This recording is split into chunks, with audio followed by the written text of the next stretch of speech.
Repeater. Today we will discuss about the repeater. In previous classes we have already discussed about the different types of networking device, hub, switch, bridge. Now the repeater, it's also a type of networking device. तो यहाँ भी गोटे type रो networking device जहाँ को आम use करती for the purpose to form a network. So when the data will transfer for a long distance, तामाने आमे डाटा को गोटे लॉन्ग डिस्टेंस को ट्रांसफर नेटवर्क रो डिस्टेंस टा लॉन्ग थिबो जेंति आ गोटे केबल कनेक्शन डे नउचंती टीवी कनेक्शन डे नउचंती it's also a type of network. So एथिरे आमे कोन करिबा ना आमे डाटा को तो लॉन्ग डिस्टेंस ट्रांसमिशन करिबा से टाइम रे लॉन्ग आमे ए टाइप रो डिवाइस को यूज करिबा कोन ना repeater. So repeater is used to regenerate the signal and produce the best quality. ताले हमें कौन करिया ना एक्चुअली जितने डाटा लॉन्ग डिस्टेंस ट्रांसमिशन हुए तो डाटा डिग्रेडेशन नो चांस अच्छी. एट देखो फिगर रे तुम देखौची this is sender and this is receiver. Data जेतले जाउची in form of this is the signal format. So data degrade हो जाउची. डिग्रेड माने डैमेज हो जाउ काहे कि ना एक्सटर्नल अटैक आसिला तेणु ये कौन होची डैमेज हो जाउची. एट देखो एठी डाटा डैमेज हो जाउची तो एठी ओरिजिनल फॉर्मेट रे फेर डाटा रीजेनरेट हो जाउची. एठी रिपीटर लागिला एठी फेर ओरिजिनल फॉर्मेट रे डाटा जनरेट होउची जानियला. तेणु एठी रिसीवर रिसीव कला ताल सेंडर रहिला रिसीवर रहिला आंक भितर जो डाटा ट्रांसमिशन हैला आंक भितर जो डाटा ट्रांसमिशन हैला कौन करिवो से ना ये डिग्रेड डाटा को फिर ओरिजिनल फॉर्मेट को आनिला एटा रिपीटर नेला.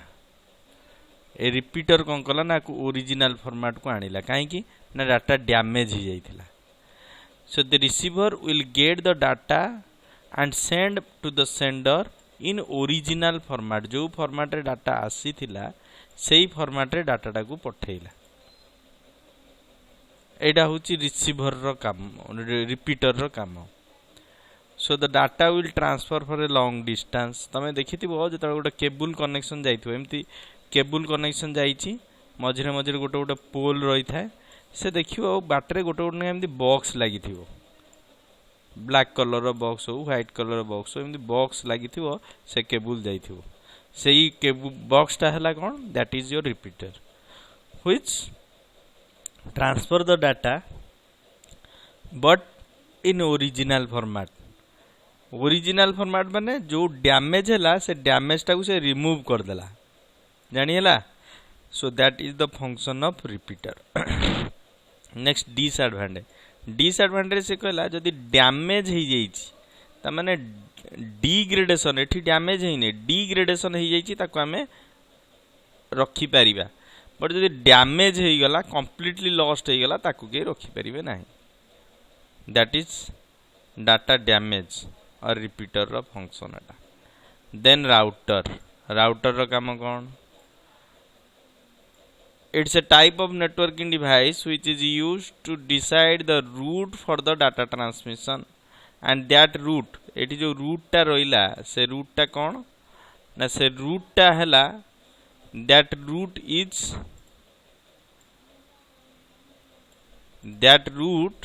ए रूट टा हैला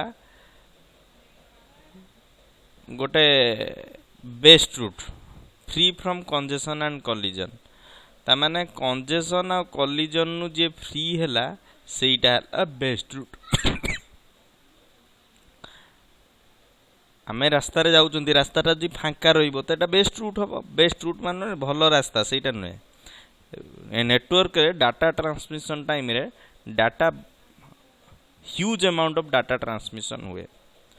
सो huge amount of data transmission से पाथ खोजिबो in which path the data will transfer.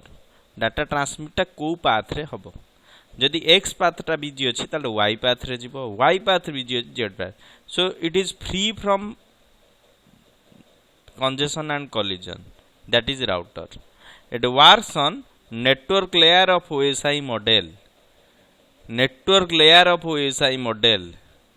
OSI model network layer रे काम करिवो मु कही ओएसआई मॉडल 5टा लेयर काम करे गोटे फिजिकल लेयर गोटे डाटा लिंक लेयर गोटे नेटवर्क लेयर गोटे प्रेजेंटेशन लेयर गोटे एप्लिकेशन लेयर तो एमती 5टा रु 7टा लेयर काम करे आमे 5टा लेयर विषय बुझीबा एटा हायर क्लास रो पाठ तो ये नेटवर्क लेयर रे काम करे कहना ये इंटरनेट कॉन्सेप्ट रे डाटा ट्रांसमिशन करे सो एटा नेटवर्क लेयर रे काम करे it maintains the logical routing concept तामाने गोटे राउटिंग टेबुल से मेंटेन करिवो सेंडर रु रिसीवर गला गोटे रे डाटा जीवो गोटे रे पाथ जीवो गोटे रे सोर्स रो एड्रेस जीवो गोटे रे डेस्टिनेशन नो एड्रेस जीवो तामाने सोर्स रो एड्रेस गला डेस्टिनेशन नो एड्रेस भी गला जानि परछो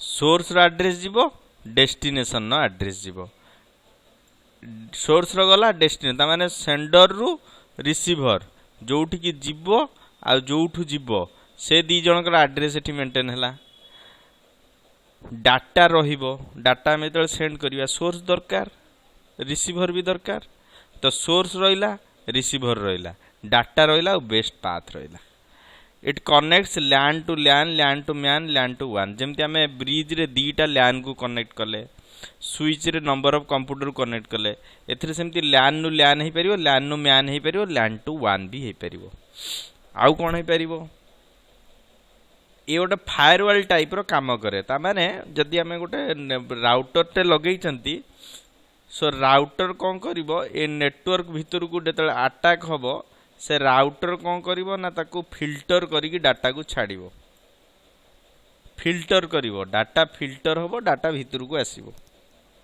सेटा राउटर रो काम इट कॉन्फिगर डिफिकल्ट प्रोसेस एटा को कॉन्फिगर करिया डिफिकल्ट काई ना राउटर टा जनरल समस्त यूज करि परिबे नाही ताको इंस्टॉल करि परिबे नाही so the configuration is difficult configuration difficult हेले कोन हबो ना we can not enter it आम एटा को एंटर करि परिबे नाही इजी रे so this is the demerit of the router आमे जो वाईफाई कनेक्शन नौचंती तो से गोटे राउटर लगौचंती ता माने बाहरु जहाँ आसीओ फिल्टर करी से हमको दबो फायरवॉल टाइप रो काम करिवो जेते अटैक आसु आसु फिल्टर हे जो एठी तो से जिनसटा राउटर करे गेटवे कौन करिवो ना गेटवे गोटे नेटवर्क डिवाइस से कौन करना दीटा डिफरेंट नेटवर्क को कनेक्ट करइबो मु कहली सिमिलर नेटवर्क ब्रिज एठी कहली डिसिमिलर माने दीटा डिफरेंट डिसिमिलर प्रोटोकॉल ये जो प्रोटोकॉल होइतो से आ गोटे प्रोटोकॉल होइतो ता माने तांको भीतर भाषा भी अलगा कन्वर्ट करेबो one format to another format